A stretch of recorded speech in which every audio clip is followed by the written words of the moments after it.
non c'è una sola ricetta, ma ce ne sono veramente tantissime, tutte interessanti, tutte buone, tutte che fanno capo a tradizioni di famiglia.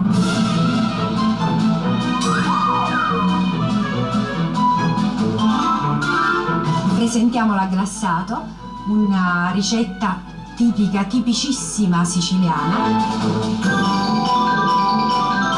Praticamente noi stiamo per eseguire un brasato, mettiamo un velo di olio, poi le cipolle tritate, aggiungiamo una carota e un gambo di sedano tritati e poi inseriamo un pezzo in un'unica fetta di prosciutto crudo.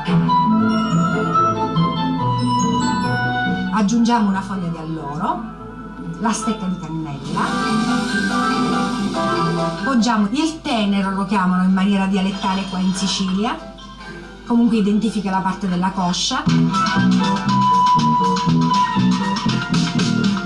Aspettiamo il bollore e nel frattempo ci prepariamo le nostre pere in spinella, che tra l'altro troviamo nel territorio etneo e che è molto caratteristica, è una pera che mangiata cruda non avrebbe nessuna valenza perché effettivamente non ha sapore, ma cotta è veramente deliziosa.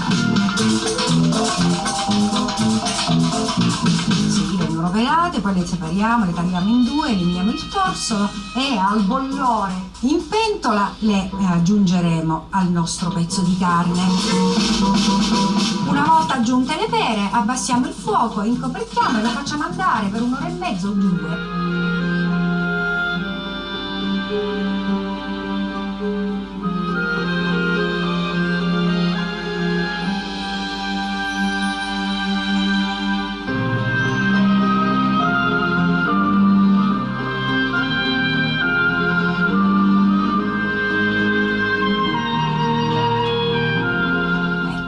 Il nostro aglassato, il piatto della tradizione.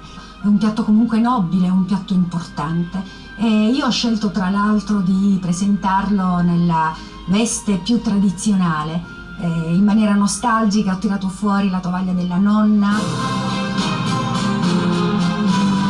l'aspetto dolce, l'aspetto stracotto che ci ricorda un po' le preparazioni francesi e anche da qui il nome tipico di questo piatto, l'aglassato, che è un francesismo, dal glacer.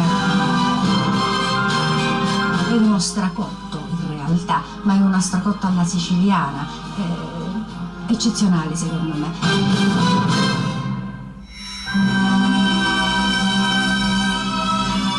Si conclude qui il viaggio di Magic Italia. L'appuntamento va a domenica prossima, sempre alle 9:30, sempre su Rai 1.